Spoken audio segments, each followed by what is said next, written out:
Leveling up. Extreme business growth through raising your game. When what was once extraordinary becomes ordinary, you know you've leveled up. You are the boss. Obviously, you're the boss of your company. You know that. That's not what we're talking about today. Today, we are talking about how you are the boss of you, how you need to be the rule maker, how you need to follow those rules, how you need to take charge and take responsibility and control of yourself so that you can perform as is needed so that you can get the outcomes that you want. Welcome to the Leveling Up Podcast with me, George Swift. The Leveling Up Podcast is here to give you the personal development, the entrepreneurial development, and the business growth that you, the ambitious business owner, desires. I'm here to give you the inspiration, the motivation, but above all else, as always, to challenge your aspirations to take you and your business to the next level. Don't forget, subscribe so you never miss an episode.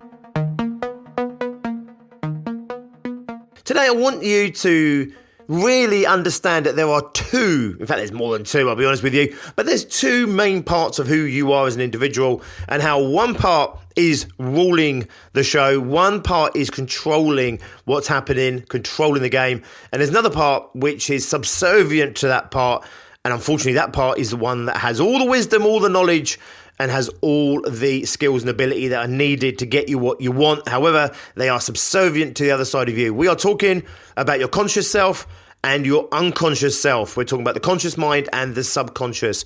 If you're not aware of these, I'll give you a whistle-stop tour right now. The conscious part of the mind, the conscious part of you, that's the bit where you think, and the problem-solving part of yourself, where you are creative, where you can project into the future, think into the future, you can reflect on the past. It's the part of yourself that you would call you, the bit that says, this is me, this is who I am, this is my hand, this is my life, this is me, the person. That's the conscious part of who you are. The unconscious part of you sits in the subconscious mind, and that part of you is what takes control of most of what you do all day and every day.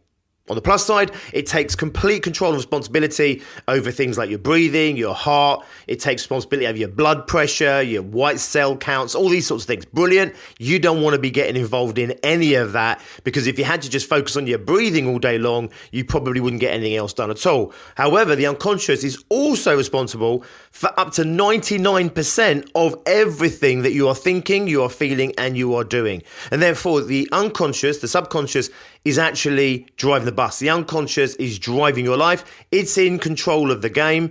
It's determining what you do, what you don't do, how you feel about that, how you think about that. It's controlling fundamentally what you get back out of life. There's only 1% to 5% of everything we think, feel, and do that is our conscious self. Very little that we do all day long, very little we think, feel, and do is actually from our own deliberate choosing, our own conscious self. It all comes up, stimulated from the unconscious mind. It manipulates our chemistry sets, our emotional responses that trigger our behaviors to act and react and interact in prescribed ways based on the computer programming that's gone in over the course of your life. Now, in many ways, this is a good thing. Evolutionary, of course, it was all we had. We didn't have a conscious mind. All we had was the unconscious, and the majority of the animal kingdom still has very little consciousness. So it was a great thing in the past. It's all we had. However, as we've evolved, instead of evolution determining that we were the right part of ourselves to make choices and decisions, that we should be in control of the machine, of course, the conscious was bolted onto the unconscious. It evolved from that, if you like. Therefore, the unconscious still remains hardwired into our central nervous system, into every aspect of who we are as a human being. And therefore, the unconscious is still responsible for pretty much everything that you do and think and feel, and ultimately, therefore, what you get back in return. If we want to be self-determined individuals, if we want to be able to design our own life, design ourselves, design our future and live into that future, then we need to consciously get involved in the game. Having an idea of what you want is not enough. Most people want to be slimmer, want to be happier, want to have more fulfilling relationships, want to have a bigger house, a nicer car, a better bank balance. Most people want to do all kinds of things and ultimately don't do it. Many people, they have real clear visions on what they want for themselves. They have real clear visions of what they don't want for themselves, and yet still find themselves inexplicably drawn to negative behaviors or negative outcomes despite their best will and intentions. This is because it's not enough to want it. It's not enough to desire it. It's not enough to have a vision for it. It's not even enough to set a goal around it, although all of those things, of course, play a massive part in it. Fundamentally, what creates change is when you use the small amount of influence that you have over your life, the 1 to 5%, to influence the other larger part of you, the unconscious part of you, the 95 to 99%, to do what you want it to do. Now, the unconscious mind is 1,000,000 times more powerful. It can crunch 1,000,000 times more data than the conscious mind. Therefore, we don't want to get involved in that game. Leave the unconscious crunching data. The unconscious mind is also 40 times faster than our conscious self. In other words, if we trip over, before we've even had a chance to work out what the hell's going on, our unconscious has already prepared us for the fall. It's probably put our hands out to protect us. It's already probably starting to turn their head away or the face away from impact. It's already starting to do biological changes in the body to prepare it for injury. We want to leave that to the unconscious. It does it better. If you are responsible for protecting yourself in a fall, you'd literally face plant yourself into the pavement and then you come around thinking, what the hell did I miss? So you want your unconscious to get involved. Driving your car. You want the unconscious to be driving your car, not you. The unconscious is faster than you. It can take in the information better than you. It can crunch that data better than you, and it can react faster than you. Therefore, we want the unconscious to take control of all of these things in our life. However, we just want to make sure that the unconscious is doing them in a way that is aligned with our steering in our direction. In other words, we don't want to take control of all of our behaviors and take control of all of our bodily functions. What we want to do is we want to steer it and direct it. You need to step up and realize that you need to be the boss of yourself. What you say, the unconscious follows. Where you point your ship, the unconscious tirelessly, with all of its power and with all of its might, tirelessly steers you in that course direction, as opposed to fighting us. Many people, they're sitting there, they're trying to lose weight and they're eating a pizza wondering, I don't even know, I'm doing it now. I'm literally eating a pizza right now. I'm literally fucking up the diet right now as I'm doing it right now. I don't want to do this and yet I'm still doing it, and you feel completely powerless. You're not powerless, you're just powerless in comparison to the unconscious that is much more powerful. So therefore, trying to not eat pizza is not going to be enough. We need to reprogram the unconscious to not want to eat pizza. We don't want to have to force ourselves to do sales calls. You know, if we don't like doing sales, many small business owners hate doing sales. If you don't want to do sales, then fighting that and forcing yourself to do sales is really exhausting. It's really hard work. It's like running on a treadmill when you don't want to run on a treadmill. It makes running on the treadmill like 10 times worse. What you want to do is you want to become someone that wants to do sales. You want to become someone that enjoys sales, enjoys running on that treadmill. And when we become someone that enjoys sales and wants to do sales and is inspired and motivated by sales, now we don't have to deliberately, consciously do anything, because the unconscious, through the very act of wanting and being inspired by it, which is an unconscious act, the emotion connected with sales, means that the unconscious is already on board and it will lead your sales charge. If you want to not eat pizza, you need your unconscious to not want to eat pizza. It's not enough for you to not want to eat pizza. So you need to reprogram the data. So if you imagine the unconscious of your computer is all of the aspects of the computer that you can't see, and the conscious part of the computer is the bit you can see. So we can see the keyboard. We're going to call that conscious input. We can see the screen. That's the reaction of what's going on. But underneath the keyboard and behind the screen, there's all kinds of unconscious stuff going on in the computer that we can't see, that is way more powerful than us typing on the keyboard and the computer screen displaying graphics. There's 1,000,000 times more data being crunched invisibly in the background than you could possibly ever see in the foreground. In fact, we deliberately make computers so easy to read and we make the interfaces so accessible because we aren't possibly remotely capable of interacting with the computer at the level that the computer operates at. And that's exactly the same as it is with our conscious and unconscious self. So we need to consciously input through the keyboard. So we deliberately have thoughts and we consciously remind ourselves of who I want to be, how I want to be. We educate ourselves better with better information. We put better data into our own unconscious. So instead of thinking that pizza is delicious and yummy and a treat, we think of pizza as being fat and making us unhealthy. Instead of looking at a can of Coke or a sugary drink and thinking, oh, that's delicious, that's nice, that's refreshing, we look at it as toxic and poisonous. When we give the better information into the unconscious, when we start to put stimuli into that unconscious, it will start to react differently on the back end. So instead of us seeing a can of Coke and thinking, oh, I'd love that can of Coke, we see that can of Coke and we're put off and turned off that can of Coke. Have you ever wondered and thought why certain things are turn-offs for you and certain things are turn-ons for you? Why do you like certain things and not other things? Why are you drawn to certain things and repelled by certain things? Well, there's certain commonalities that we have. We are all repelled by foul smells and we're all repelled by foul tastes. However, what constitutes something that's desirable and undesirable is often deeply personal. You might be an absolute lover of strong, stinky cheese. Somebody else, they might be an absolute lover of mild cheeses, Edams. And to each other, the other cheese might seem disgusting or even pointless. For someone, they like one brand of lager, not another brand of lager. They like Coke, but they don't like Pepsi. They like lemonade, but don't like fizzy orange. Have you ever wondered why that is? There's no accident to this. For whatever reason, the data that's stored in you says that what you like is good for you and what you dislike is bad for you. And how the unconscious manipulates us and how it manipulated us eons ago in the wild was basically making us like the things that were good for us and dislike the things that were bad for us. The problem is that the unconscious has a very low threshold of survival. So it didn't make fine judgments on whether there was something better out there per se. It was more, is what we're doing now safe? Well, the fact we're still here 10, 20, 30 years later implies that what we're doing is working. Therefore, don't change it. And maybe if you came across something that was perceived a little bit better, then it might update that programming. The problem we've got in today's world, of course, is that we already have that safety and security taken care of, right? We have a very high threshold of living here. Most of us face no real risk from day to day, week to week, month to month, not even year to year, to our own personal safety, let alone our life. And therefore, these protective mechanisms that worked so well for us in the past actually hold us back in today's life.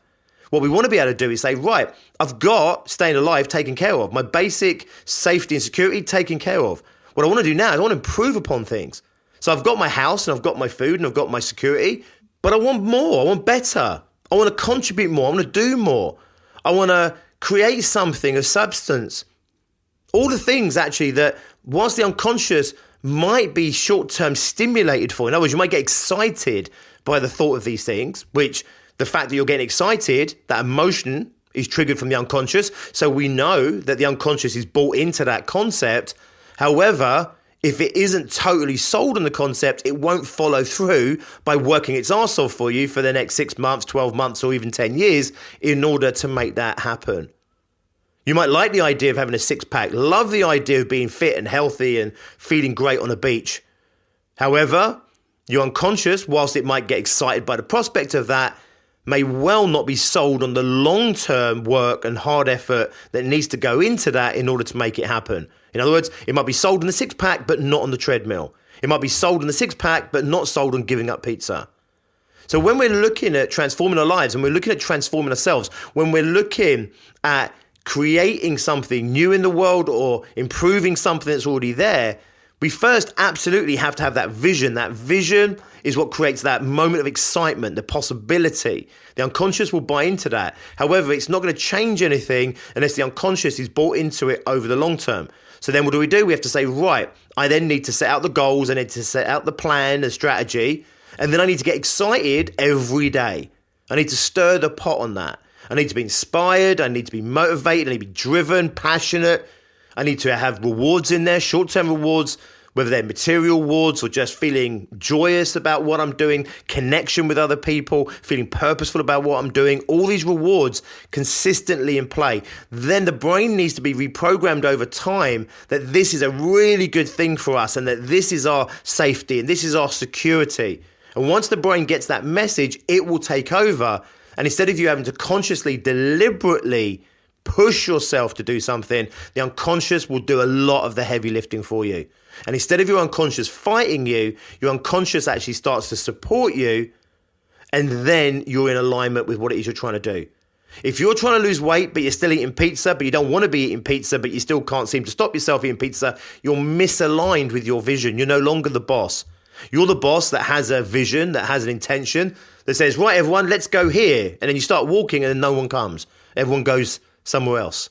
If you're trying to improve your business, trying to make more money in your business, trying to grow your business, but equally you're fighting yourself over sales and fighting yourself over the money, then again, you're misaligned. You're out of alignment with that vision. It's like having a boss that has a goal and a vision. It's all well-meaning and it's full of great intentions. However, if the workforce is not on board, the business is never going to get there. So treat your unconscious like a workforce. It's powerful, it's strong. You're never going to achieve the goals that you want on your own. You need your unconscious on board. When your unconscious self is on board, it means that even when you're not thinking about what you're trying to do, even when you're not deliberately focusing on what it is you're trying to achieve, the unconscious is doing it on your behalf. Exactly as it's doing now, but maybe not steering you down the path that you currently would want to. Your life is on a trajectory right now, and it's going there unconsciously because your unconscious is tirelessly moving you along that prescribed path. Us, as the boss of ourselves, our conscious self, we set the path, we set the vision, we set the destination, and then we have to win over the unconscious. We have to sell it to the unconscious. We have to build habits. We have to condition new ways of being, new ways of acting and reacting that are in alignment with this new vision for life. This is why so many people get so frustrated with themselves. They get inspired. They set their goals, they have a vision, they see what's possible for a moment and they feel excited and the unconscious is on board in that moment. And then they fail to follow through on the long game. The reason being is because there's other programs at work. The unconscious is in direct opposition in many ways to the conscious. Sometimes it's just that consciously we're going from A to B, and unconsciously we're kind of going in that same direction, but not necessarily fully on board. Sometimes we want to go A to B and it's heading off to Z. Willpower is what we can use short term in order to take control of our actions and our behaviors and our reactions, but it's very short lived. It's not very powerful. We have a very finite supply of it. In fact, willpower typically wears off by the afternoon. This is why most people can stick to a diet for breakfast and for lunch, maybe even into the afternoon, but by the evening, it all goes out the window. By nighttime, they're undoing all of the good work they've done all day long. So rather than relying on willpower, rather than relying on your conscious self, you, to create this action and this behavior, you want to use that small amount of willpower, that small amount of influence that you have, that 1 to 5% in any given moment, you use it to inspire the unconscious, to educate the unconscious, to steer the unconscious, to stimulate the unconscious. So when you deliberately take your focus onto your goal, deliberately take time in the morning to set up your day and to set out your parameters and to set out your destination and to remind yourself of the purpose behind today, the meaning behind you, the business, what you're doing today, especially if it's a tough day. Waking up in the morning and setting out your sales agenda, reminding yourself why sales is so important, waking up and before you put anything in your mouth, remind yourself of the diet you're on or the health kick you're on, remind yourself of the future you're creating, why that's so important. Use your willpower to steer your focus and to steer thoughts that stimulate the emotional responses that are in alignment with that outcome. When you're excited about something, you know the unconscious is on board.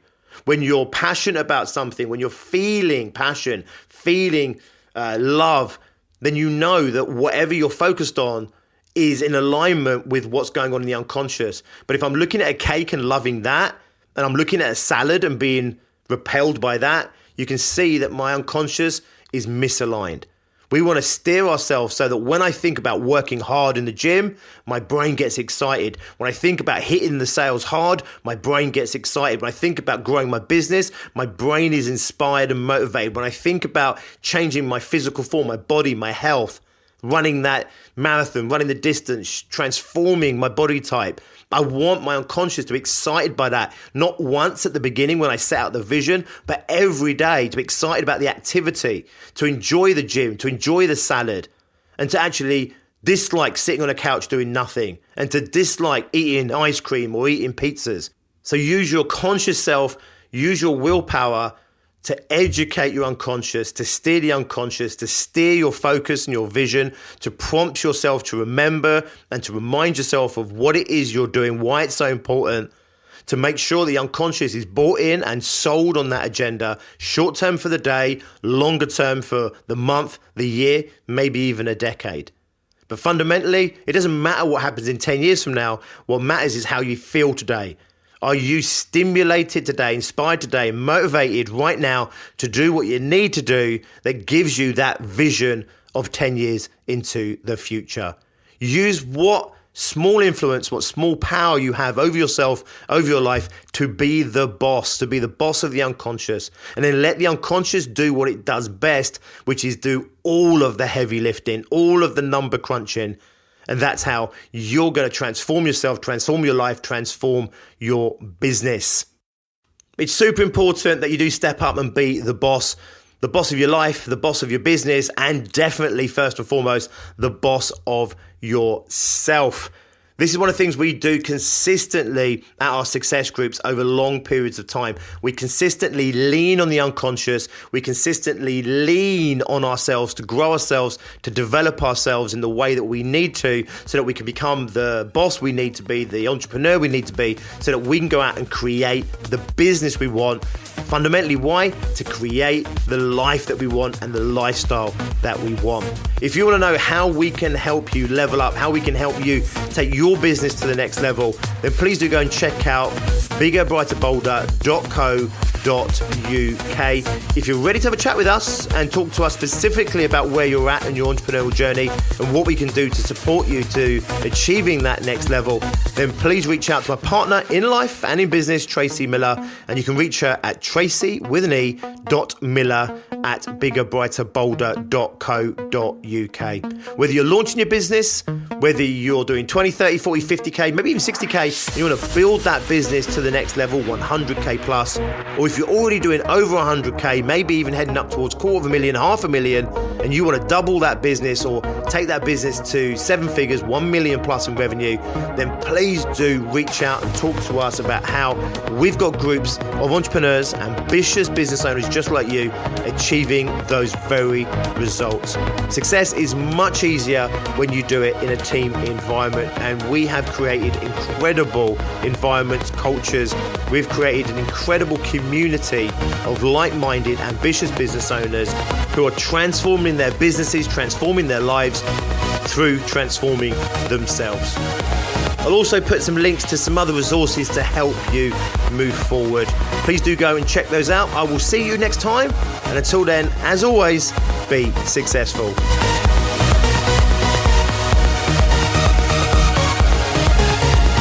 Leveling up. Extreme business growth through raising your game. When what was once extraordinary becomes ordinary, you know you've leveled up.